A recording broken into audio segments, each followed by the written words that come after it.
For 15 years, I lived in the shadows of my own family. They called me unreliable, useless, a failure who could never measure up. Every holiday, every gathering, I was trapped in the kitchen, serving guests who didn't even know my name. They saw me as a maid, not a daughter. They never asked about my life, never wondered what I was building in silence. But what they didn't know was that while they were busy laughing at me, I was building an empire brick by brick, contract by contract, until I became the CEO of one of the fastest-growing event companies in the country. This is not just a story about betrayal, it's a story about transformation. About the night my family's carefully polished image collapsed in front of 25 powerful guests, when the dinner they bragged about turned into greasy pizza boxes on crystal plates. About the moment the very CEO they hoped to impress discovered that the failure daughter they ridiculed was the same woman about to sign a multi-million-dollar deal with her company. It's a story of humiliation turned to triumph, of silence turned into power, of a woman who finally said no and in doing so, rewrote the rules of her life forever. Because sometimes revenge isn't screaming or fighting back. Sometimes it's standing taller, smiling calmly, and letting your success do the talking. My name is Emily Parker. I was invisible once. But now? Now I am unstoppable. And if you think you know how this story ends, wait until you see what happens when the servant becomes the boss. My name is Emily Parker. I'm 32, and for 15 years my parents taught me a lesson no daughter should have to learn. Some families will polish the silver with one hand and grind you down with the other.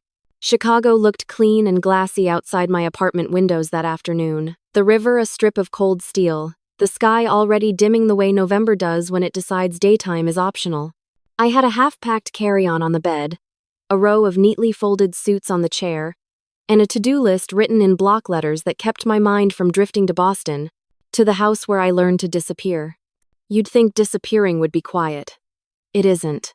It's the clatter of serving tongs in a marble kitchen while laughter travels from the dining room like you're not invited to the punchline. It's, be a darling, followed by a dozen tiny commands you're supposed to answer with a smile because that's what a good daughter does. It's wearing flats so your footsteps don't echo on hardwood, slipping behind guests to refill water so no one has to see your face, and being introduced as our Emily she helps, when you have an entire life nobody in that room has bothered to ask about. Back then, I thought it would change when I left for college. It didn't. I thought it would change when I moved to Chicago. It didn't. I thought it might change when I stopped explaining myself, when I let my work speak for me. It got worse. They liked me better when I was easy to categorize. The reliable pair of hands, the girl who could turn a pantry into a banquet if you gave her 2 hours and a prayer. At 17, I learned the map of my parents' house by the places I was expected to stand, by the range, by the dishwasher, by the back door with the bags. At 22, I came home for a long weekend and found my childhood room emptied, trophies boxed, books bubble-wrapped, the pale blue paint I begged for smothered under a glossy bone white. Madison needs the space, my mother said cheerfully like a weather report. Impressions matter in public relations. My father kissed my temple, distracted, then asked if I could plate the lobster salad he liked. He said it without malice. That made it worse. By 27, I had clients who flew me across the country and a team that sent me end-of-night texts with photos of ballrooms we'd turned into dreams. I also had a family who still introduced me as between things. Between what? Exactly. They never specified. Between being theirs and being myself? I guessed. The Parkers live in a leafy pocket west of Boston, the kind of neighborhood where slate roofs look like they were shipped from Europe and the mail arrives in brass slots heavy enough to anchor a boat. The kitchen is a magazine-spread Calacatta marble, 2 sinks, a range big enough to land planes. I know because I have spent years in that kitchen, the steam fogging my glasses while laughter swelled and faded like a tide I was never allowed to ride. If you grew up like that, you learn to read the room faster than most. You can hear a request forming in your mother's breath before she shapes the words. You can feel your sister's eyes sweeping the space for opportunities, the way she did at 12 and still does at 28. A queen without a crown because our parents taught her she didn't need one. I used to pretend it didn't bother me. Pretending is exhausting. In Chicago, it was different. In Chicago, the elevator operator nodded like I mattered. The concierge learned my coffee order. The dry cleaner slid my garment bag over the counter and said, "Kill it, boss," before every trip. In Chicago, Radiant Events, the company I built in plain sight, and out of their line of vision thrummed from my laptop like a quiet engine that never stalled. 50 employees, 3 offices. A calendar pinned so full it looked like confetti. I could have told them any of this. I didn't.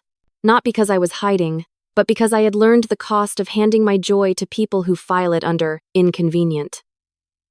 It's remarkable how much you can build when you stop asking for permission.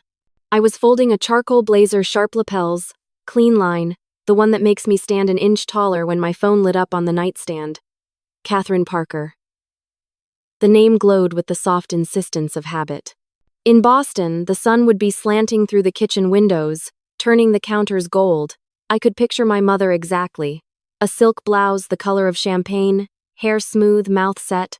Somewhere, Madison would be angling a selfie to capture the table settings. My father, Richard, would be in shirt sleeves, reading headlines he'd pretend to have opinions about. The house would smell like rosemary and money. I didn't pick up, not right away. I let the phone hum against the wood and focused on the small, steady actions I could control. Fold, smooth, stack. The hum stopped. Then started again. Then again. On the 4th call, a text. "Emily, answer." The word had weight, not a request, a reflex. My mother has always believed urgency is proof of importance. The suitcase yawned open like a mouth that had things to say. Inside, the leather portfolio with a contract tucked into its spine, the kind of contract that changes the size of a company's dreams. A pin with our logo, sunray gold, on white enamel glinted in the soft light. I touched it with my thumb like a habit I hadn't meant to form. We had a meeting on Tuesday morning in Los Angeles, in a conference room with floor-to-ceiling glass and a view of air so bright it makes you forgive all the miles. Olivia Martinez, the CEO we'd courted for 2 years, wanted me there in person. The phone buzzed again. Another text followed by another, little blue bubbles stacking like a storm front. "Call me now. We're hosting 25. Important guests. Madison Circle. You'll arrive tomorrow by noon. We'll review the menu when you get here." I could hear her voice through words on a screen, cool, practiced, the way you'd speak to a sous chef who forgot they were on the schedule.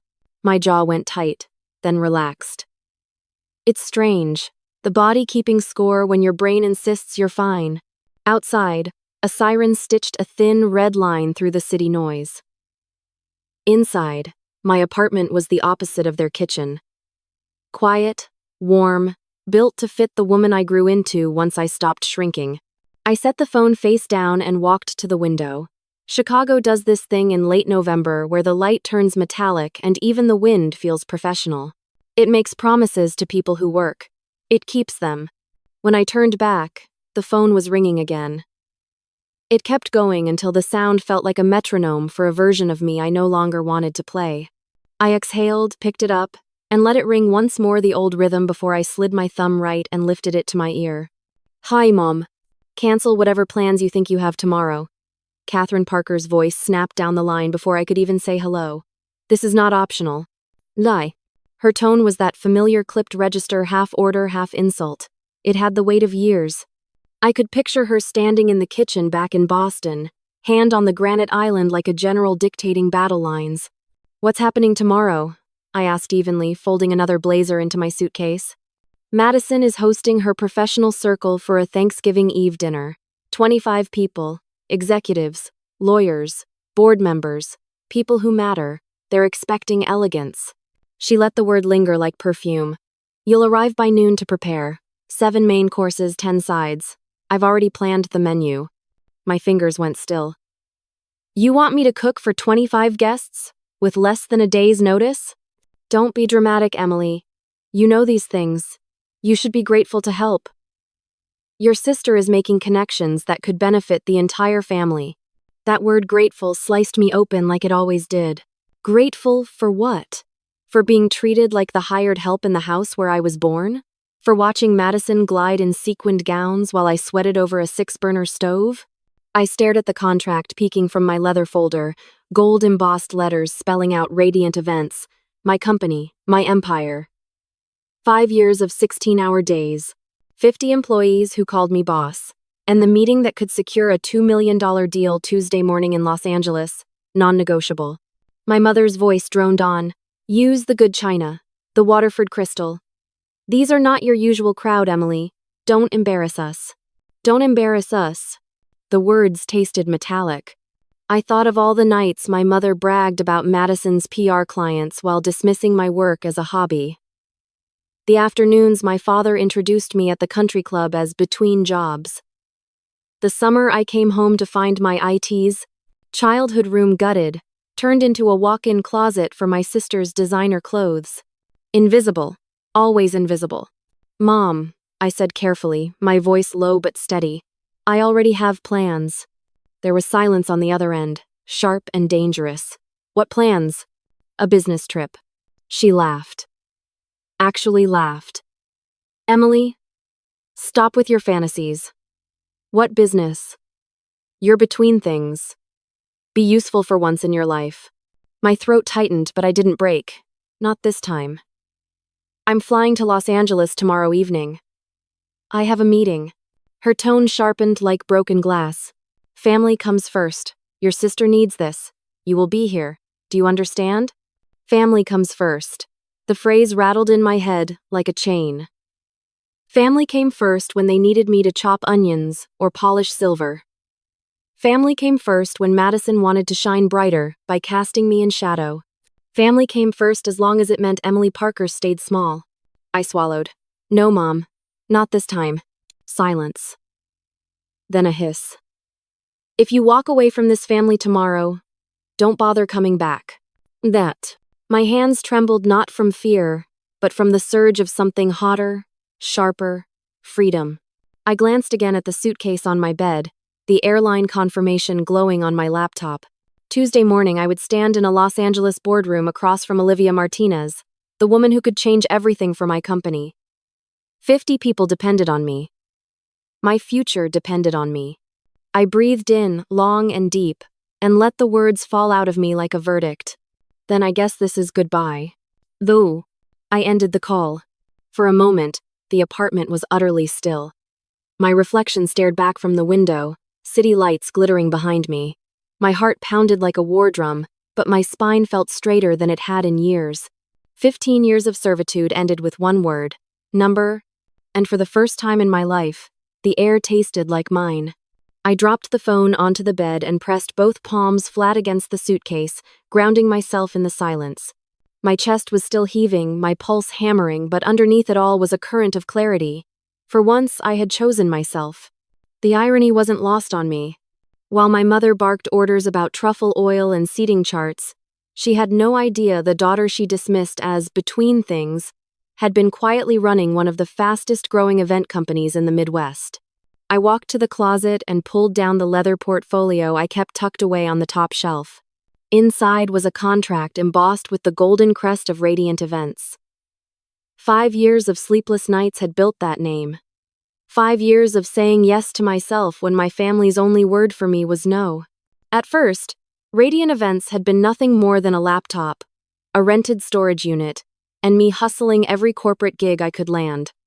I told myself it was temporary, a way to prove I wasn't useless. But little by little it grew. A wedding for 200 became a gala for 800. A local hotel chain became a Fortune 500 client. By last year, I had 50 employees, 3 offices, and a reputation for precision. My head chef, Marisol, ran her kitchens like symphonies. My operations manager, James, could coordinate 10 trucks of equipment with military accuracy. And me? I was the conductor. The woman who made it all sing. No one in Boston knew. My family thought I rented a tiny studio in Chicago. In reality, I owned a 2-bedroom condo with floor-to-ceiling windows and a view of the river. They thought I scraped by on Grandma's savings. In truth, I had turned those few $1,000s into a multi-million-dollar enterprise. They never asked. That was the deepest cut. Not once in 5 years had my mother, my father, or even Madison leaned across the table and said, Emily, what exactly do you do all day? They didn't want to know. It was easier to keep me in the role they'd written. Invisible help. I opened my laptop and scrolled through the company dashboard. The numbers glowed like a private constellation revenue streams, booked events, inquiries pouring in faster than we could process. I smiled at a new notification. Forbes 40 under 40 request pending interview. If only my mother knew. A message pinged from Marisol. Boss, everything ready for LA. Olivia Martinez's team confirmed dinner on the 25th, contract signing on the 26th. We've got this. Olivia Martinez. Just seeing her name made my heart lurch. CEO of Horizon Hospitality. The woman who could unlock every door I'd been pressing against. A $2 million deal that would secure our presence on the national stage. For my team, it meant promotions, mortgages, college funds. For me, it meant stepping fully into the life I'd built, no longer half hidden. And yet, if my family had their way, I'd spend that same evening basting turkeys and arranging canapes on silver trays, serving Olivia like she was another guest in a house that never saw me. I shut the laptop and leaned back in my chair. Around me, Chicago's night skyline pulsed with life, buildings glittering like champagne bubbles, trains humming in the distance. This was my city, my ground. The place where I wasn't anyone's maid, anyone's afterthought. Here, I was Emily Parker, CEO of Radiant Events.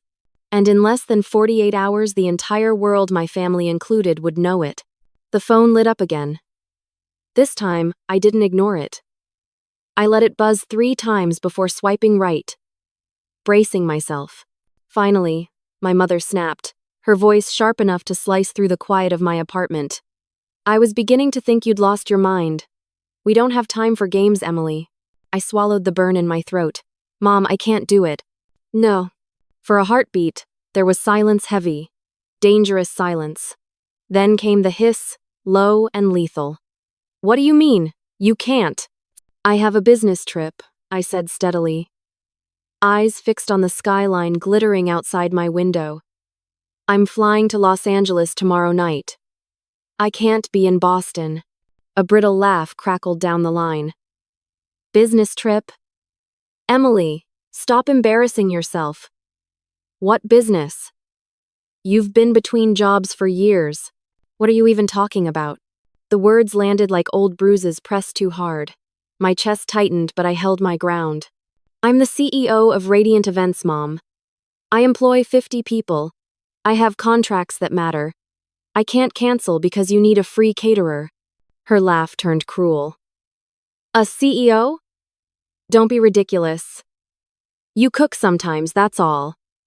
Your little hobby is not a business. Stop living in fantasies. Every muscle in my body screamed to yell, to throw the truth in her face, but I forced my voice calm. This isn't a fantasy. This deal in Los Angeles will secure my company's future. My employees are counting on me. You're choosing strangers over family? Her voice rose, shrill with fury. Your sister needs this. Madison's been preparing for months, and you dare. Madison can hire a catering team. I cut in. My hand was shaking, but my words were steady. There are dozens of services. She has the money. Do you know how expensive that is? She snapped. Yes, I said flatly. I know exactly how expensive it island. Silence, the kind that weighs on your chest. I could almost hear her realizing what I implied. But instead of asking, instead of showing the smallest sliver of curiosity about who I'd become, she lashed out the only way she knew how. Family comes first, or are you too selfish to understand that? I closed my eyes, heat stinging behind them. Family comes first when you need something from me. Never any other time. How dare you? She spat. If you walk away now, you're dead to us. Do you understand? Dead. My heart thudded, but not with fear this time, with finality. I stared at the suitcase on my bed, the ticket confirmation glowing on my laptop, the contract that meant more than every brittle compliment I had never received. Then I guess this is goodbye, I whispered. She inhaled sharply, like the words had slapped her. You ungrateful. I hung up. The phone buzzed immediately. Madison's name flashed across the screen. I let it go to voicemail. Seconds later, another call. Another. Then texts. Rapid fire. What did you say to Mom? She's furious. Stop being dramatic and get over here. This dinner is everything. Don't screw this up for me. Victoria, no, Olivia Martinez is coming. She's huge in hospitality. I'm pitching her. Don't embarrass me. I let the screen go dark. My pulse slowed. My breath steepened. For 15 years, my mother's threats had been enough to keep me chained to that house, apron strings tied tight. But now, as Chicago's city lights blinked back at me, I felt something crack wide open. Not fear. Not shame. Freedom. The next morning, Chicago was all gray steel and breath-clouded sidewalks, the kind of weather that dared you to move forward or freeze where you stood. I sipped my coffee by the window, suitcase zipped and waiting by the door, when my phone buzzed again, another string of messages from Madison. Mom says Olivia Martinez will be there tonight. She's huge in hospitality. If you ruin this, I'll never forgive you. Olivia Martinez. I nearly dropped my mug. The same woman I'd spent 2 years courting, the CEO of Horizon Hospitality, the gatekeeper of the $2 million contract that would expand radiant events across the West Coast, that Olivia. She wasn't just some random guest at my parents' table. She was the meeting circled in red on every calendar in my office. The irony was so sharp I almost laughed. Tonight, my family expected me to serve Olivia hors d'oeuvres in a Boston dining room, smiling like a maid in pearls. Tomorrow, I was supposed to shake her hand across a Los Angeles boardroom table as her equal, as the CEO who built something out of nothing. If fate had a sense of humor, this was its cruelest joke. Another ping. Madison again. Don't embarrass me with your amateur cooking. She'll notice. Amateur cooking. I had personally overseen Olivia's corporate retreat just last month, a 3-day event for 500 people at a Scottsdale resort. I never introduced myself at the time. I let my team take the spotlight, the brand speak for itself. Olivia had complimented the service in a post-event call. Seamless. Elevated. The best we've ever had. She didn't know she'd been praising my company, my leadership, and tonight, my family wanted me to stand in the shadows, basting turkey and plating salad, while Madison pitched Olivia on her PR services between bites of cranberry sauce. The injustice burned, but beneath it was something else resolve. I opened my email and reread Olivia's latest note. Looking forward to meeting you in person, Emily. Our board is eager to finalize. Dinner on the 25th, presentation the 26th, signing to follow. She had no idea the unemployed daughter she was about to meet tonight in Boston was the same woman she'd fly across the country to sign with tomorrow. I exhaled, long and steady. This wasn't a dilemma anymore. It was clarity. I would not let myself be trapped in that kitchen again, apron strings cutting into my wrists while my future evaporated 1,000 miles away. I packed the last of my things: chargers, contract folder, business card case. Slipped my Radiant Events pin into the lapel of my blazer. The city outside hummed like an ally. At 6:30 sharp, my phone buzzed again. Your Uber driver will arrive in 20 minutes. I slung my bag over my shoulder, took one last look at the quiet order of my apartment, and smiled. Tonight, my family's empire of illusions would collapse in a haze of pizza boxes and excuses. Tomorrow, mine would rise on the signature of a CEO who valued results over gossip. For the first time in years, I felt the balance tipping in my favor. The irony was delicious. The Parker home in Boston's suburbs had always been a temple of appearances. Polished brass fixtures, ivory-colored walls, rugs imported from Turkey, and a dining room that could have doubled as a museum wing. For years, that house had swallowed my sweat and my silence, hiding them behind Waterford crystal and linen napkins folded into perfect fans. But on Thanksgiving Eve, the house betrayed its own image. By 6 o'clock, guests began to arrive. Town cars lined the circular driveway, headlights cutting through the November dark. Inside, the grand dining room gleamed, chandeliers lit low, china set in gleaming arcs, wine breathing in crystal decanters. Everything was prepared except the food. I wasn't there. From my hotel room in Los Angeles, I watched the clock tick past 9 p.m.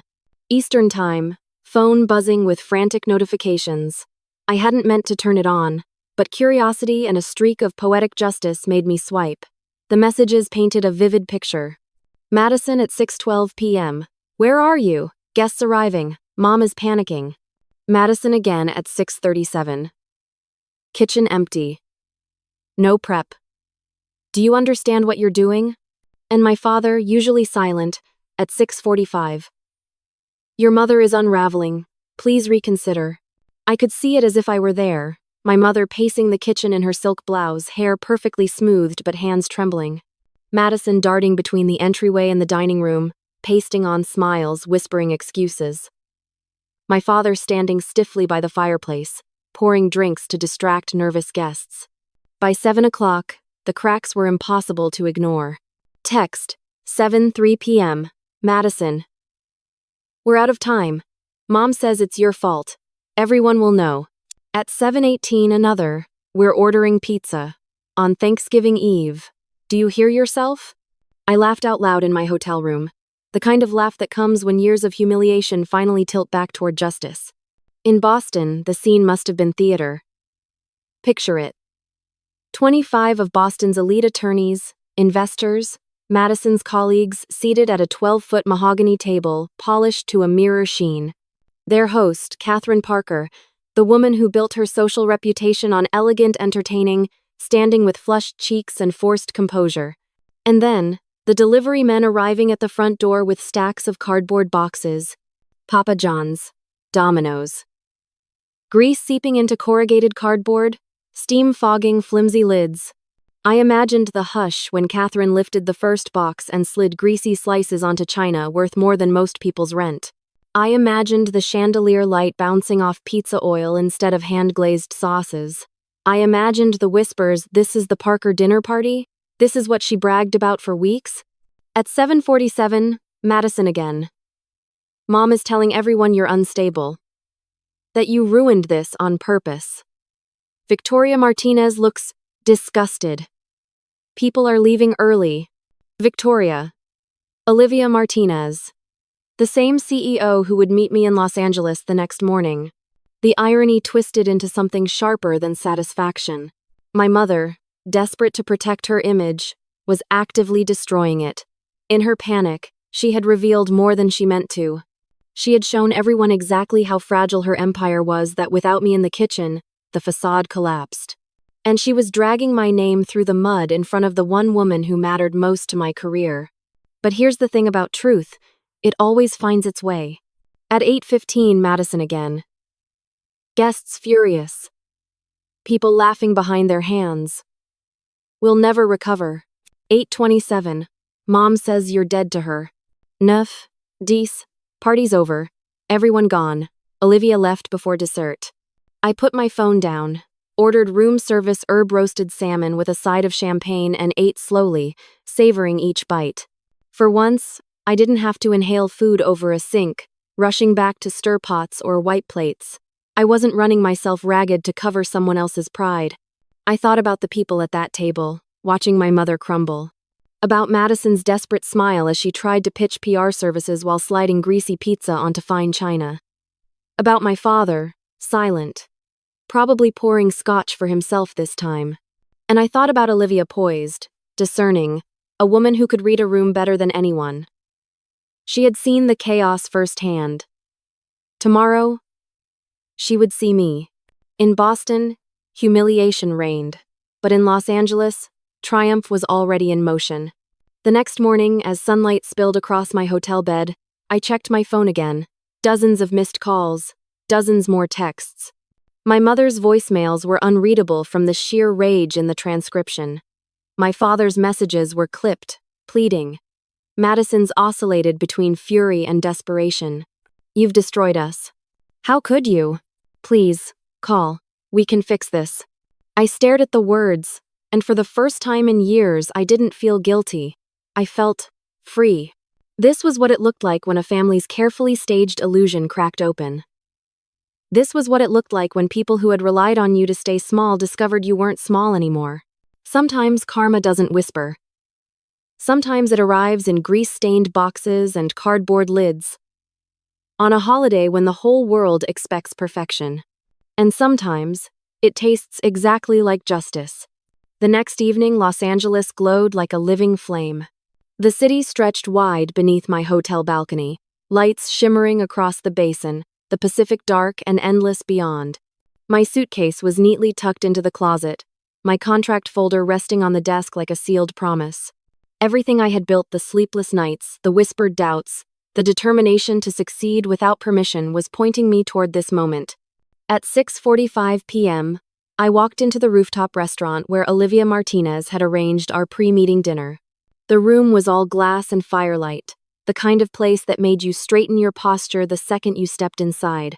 I smoothed the lapel of my blazer, radiant events pin catching the glow of the sconces. Tonight, I was not the forgotten daughter.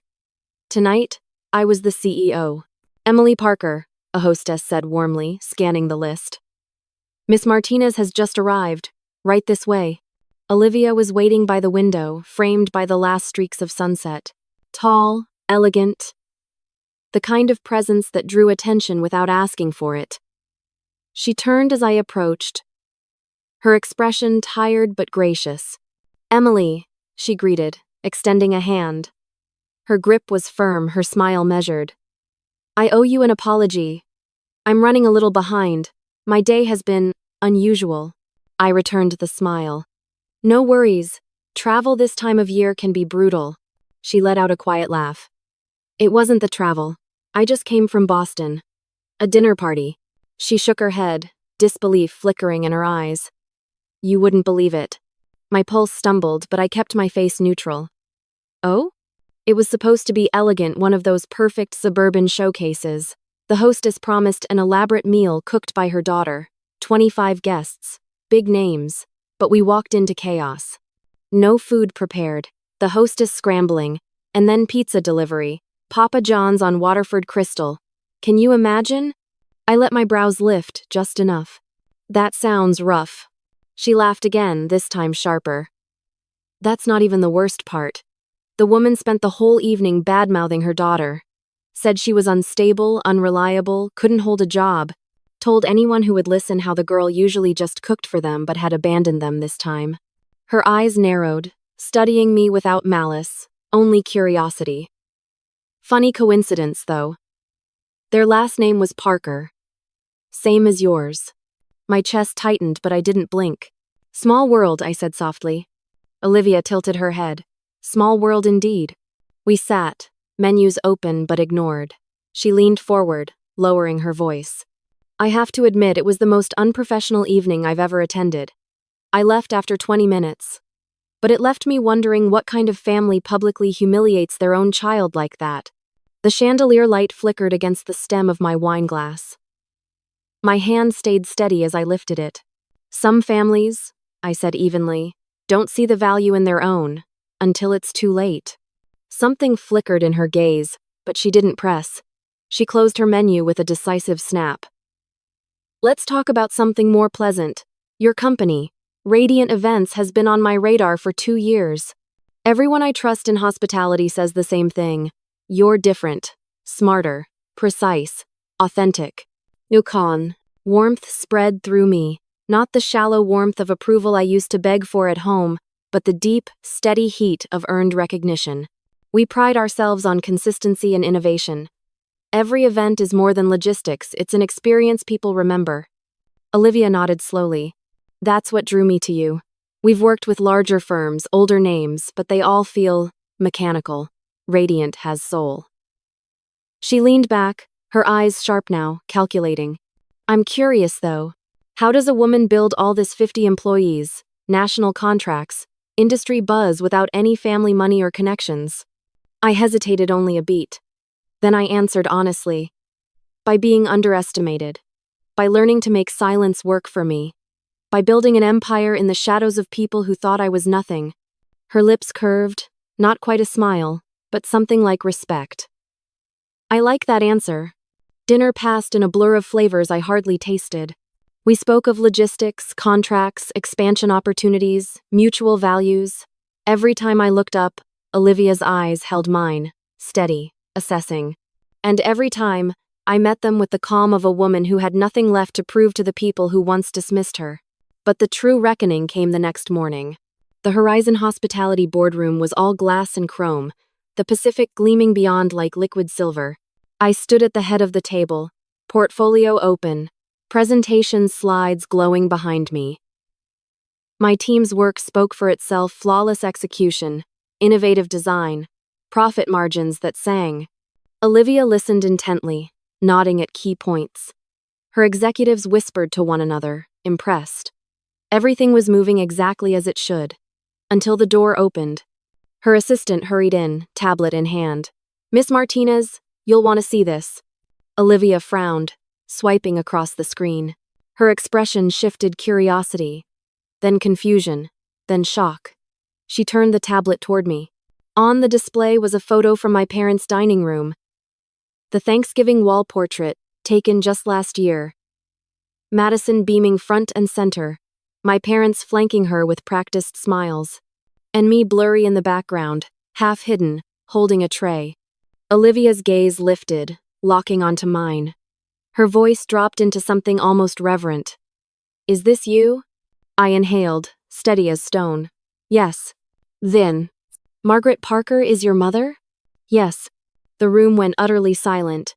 The legal counsel set down his pen. One executive whispered, "Unbelievable." Olivia studied me, her voice measured. "The woman who spent the evening calling you unstable, unemployable, that was your mother?" I nodded once. "And you?" She gestured at the presentation, at the portfolio, at the skyline behind me. "You were supposed to cook that dinner, but instead you were here, presenting this." "Yes." She blinked. Then, slowly, her lips parted in a laugh, low at first, then rising into genuine, unrestrained amusement. "My God! She spent the entire evening lamenting her failure of a daughter while that daughter was here signing a multi-million-dollar deal." Her laughter spilled into the glass-walled room, and her team joined in, incredulous. One by one, heads shook, chuckles rising into something close to awe. I stood in the center, calm, unshaken. For once, the room was mine. Olivia wiped a tear from the corner of her eye, still grinning. "Emily Parker, you may be the most interesting CEO I've ever met." She extended her hand across the table. "Let's sign this contract." As I pressed my pen to paper, my phone buzzed relentlessly in my pocket: calls, texts, no doubt from Boston. But for the first time in my life, I didn't flinch. I signed my name with deliberate strokes, and the applause that followed was the sound of chains shattering. In that moment, I wasn't the maid, the afterthought, the invisible daughter. I was Emily Parker, CEO of Radiant Events, and the world finally saw me. When the ink dried on the Horizon Hospitality contract, champagne glasses clinked around me. Olivia raised her glass, her voice carrying above the hum of conversation, to new partnerships and to building with people who earn their place at the table. Her words landed like a benediction. For 5 years, I had eaten silence for dinner, surviving on scraps of acknowledgement. Now, a woman who had the power to shape entire industries toasted me like I belonged. But even as the bubbles danced in my glass, my phone buzzed against the table, insistent and unrelenting. 40 missed calls. 17 voicemails. Dozens of texts, each one stacked atop the last like a digital avalanche. I knew who they were from before I looked. Margaret, Richard, Madison. Boston had burned overnight. The first voicemail, transcribed across my screen in angry fragments. "Mom. Emily, answer your phone now. You've humiliated this family. People are calling. What have you done?" The next, my father's voice, shaky but still carrying that old timbre of command. "Dad. Your mother is hysterical. The club is buzzing with gossip. They're saying you, Emily. Just call me back." Madison's messages were a ping-pong of rage and desperation. "Is this some kind of joke? You've destroyed me. Do you understand? Olivia canceled our PR contract. $500,000 a year gone. Please, we can fix this. Just talk to Mom."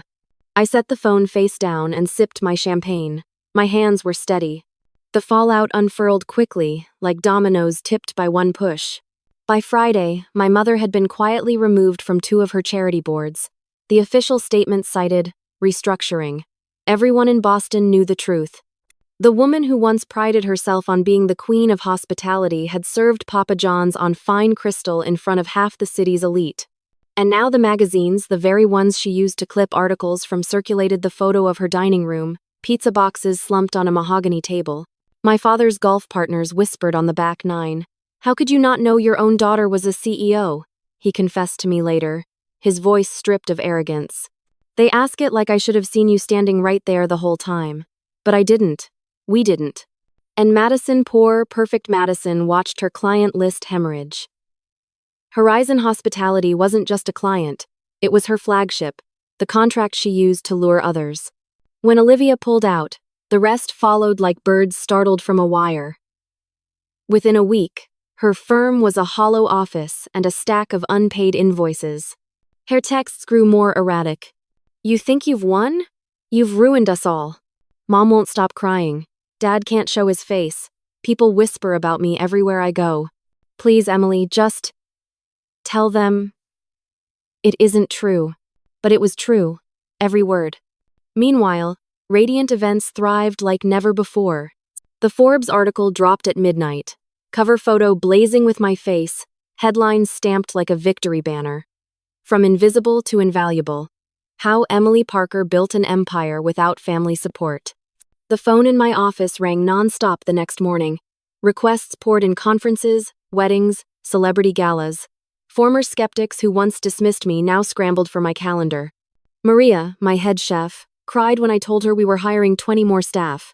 James, my operations manager, hugged me so hard I thought my ribs might crack.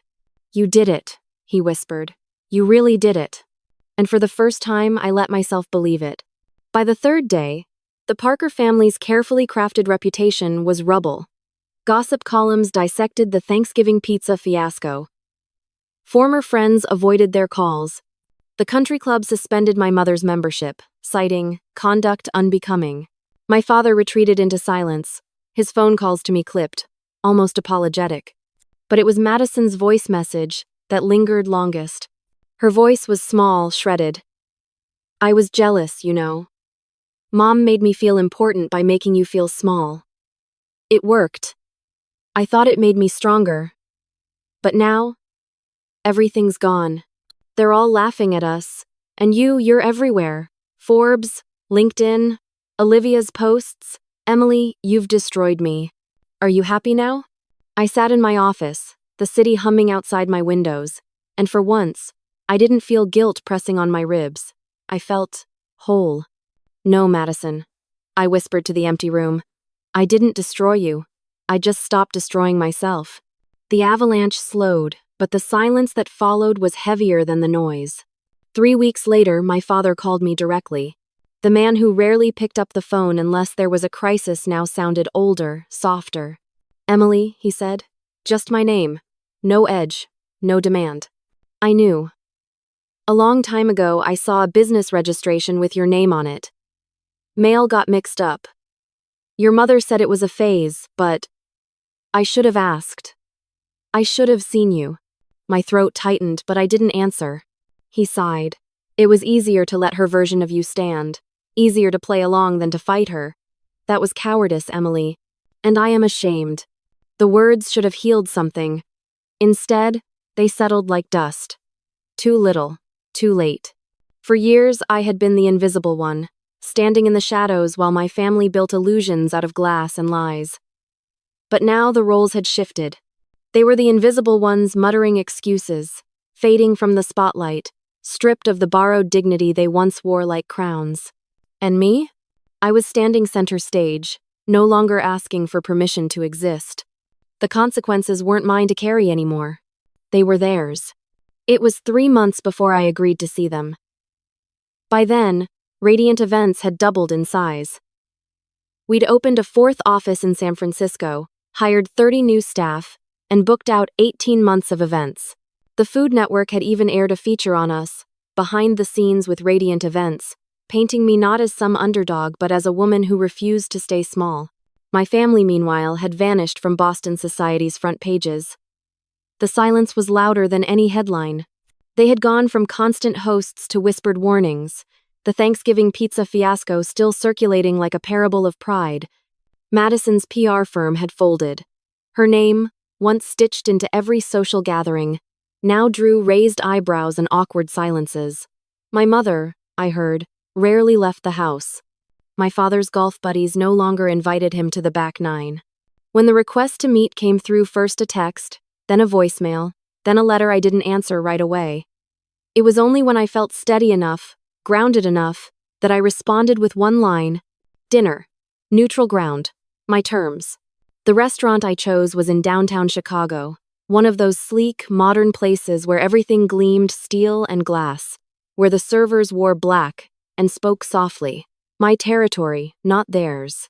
I arrived first, wearing a navy suit tailored sharp at the shoulders. My Radiant Events pin glittered on my lapel like a declaration. I had rehearsed my words, but when I saw them walk in, my mother thinner, paler, my father stooped.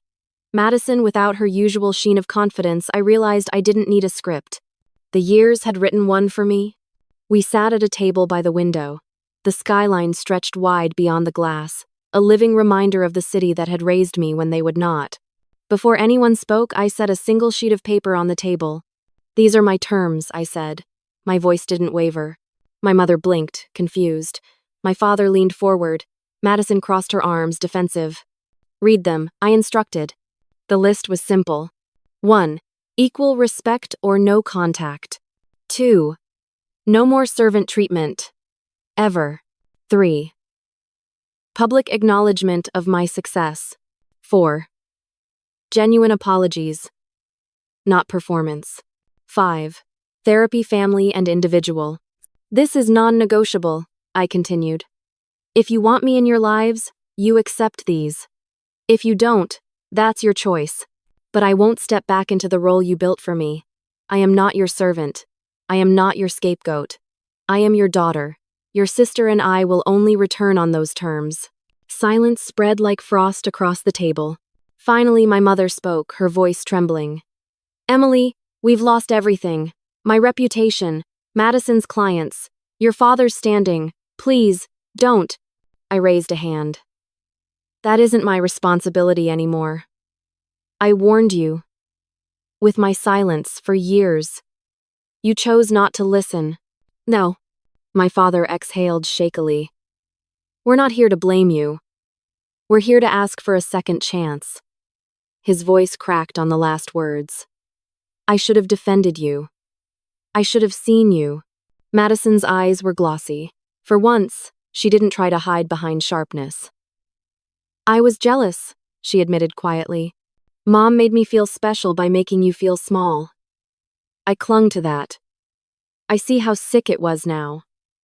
I go to therapy. My therapist says, we built a system where someone had to be the scapegoat. You were assigned that role before you could even fight it." Her words landed like stones dropped into still water. My mother's hands shook as she reached across the table. She didn't touch me, but the gesture hung there like a plea. "I'm sorry," she whispered. "Not just for Thanksgiving. For 15 years. For turning you into a servant because I couldn't bear the thought of you being more successful than the life I planned for you." Her honesty startled me. For a moment, I saw not the imperious woman who barked orders across marble countertops, but a woman terrified of being left behind, desperate to keep control by diminishing her own child. I inhaled, steady. "I'll consider it. But know this, if we rebuild, it's as equals. If you ever try to shove me back into that role again, I'll walk away. For good." They all nodded, subdued. Even Madison, who finally whispered, "Fair." I allowed myself the smallest smile. "And Mom, if you ever want Radiant Events to cater anything for you again, you'll pay full price." For the first time that night, she let out a fragile laugh. "Fair," she echoed. When the bill arrived, I paid without hesitation. It wasn't about money. It was about control. About rewriting the story so that for once, I wasn't the one cleaning up behind them. As we stood to leave, my father touched my arm. "Emily," he said softly, "I've never been prouder." The words hit like balm and salt at once. Too late, maybe. But true. That night, as I walked alone down the glittering Chicago street, the cold air biting my cheeks, I realized something. Forgiveness didn't mean forgetting.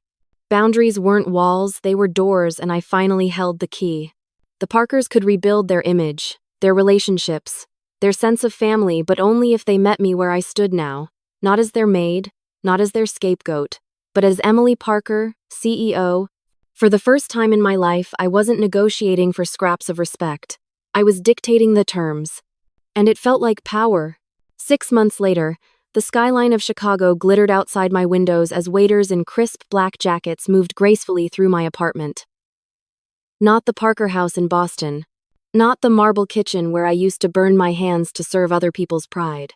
This was mine, a 2-bedroom condo overlooking Lake Michigan, filled with art I chose, flowers I liked, furniture bought with my money. Tonight, Radiant Events was catering its own CEO's dinner. My team, my family by choice, handled the service with the kind of seamless grace that had become our signature. Trays of seared scallops glistened as they passed. Glasses chimed as champagne was poured. My staff moved around me with practiced ease, calling me boss with respect that didn't need to be forced. And at my dining table sat the people who had once erased me: my mother, my father, my sister. The reversal was not lost on anyone. Catherine sat smaller than I'd ever seen her posture no longer regal but humbled, her eyes glassy with the effort of holding herself together. Richard looked aged, the lines around his eyes deeper, his voice softer. Madison was quiet, stripped of her smugness, though every so often her gaze swept the room with awe, as if she couldn't believe her sister had built all this without her noticing. The servers placed plates in front of them, not me. I no longer carried trays or refilled glasses. I sat at the head of the table, wine in hand, and watched them be served. When the first course was finished, I rose. My staff melted into the background, leaving me alone in the glow of the chandelier. I want to be clear about something, I began. My voice filled the room, firm but calm. Success doesn't need permission, self-worth doesn't require validation, and respect is non-negotiable. The words hung heavy in the air. My mother nodded slowly, tears pooling. She had been in therapy for 4 months. I knew because she had called once, not to beg, not to accuse, but to admit. I was wrong. I was blind. I wanted to keep you small because I was afraid of what it meant if you were big. She'd even stood in front of her country club peers and confessed it publicly. Her reputation didn't recover, but for the first time, honesty had cracked through the mask she wore. My father lifted his glass, his voice thick. To Emily, our daughter, the CEO, the one we should have seen years ago. It was clumsy, but genuine, and that mattered more than polish. Madison cleared her throat. She had pivoted since the collapse of her firm's smaller clients, steadier work. A few weeks earlier, she had submitted a PR proposal to Radiant Events. It had been good, professional, humble. My team was considering it.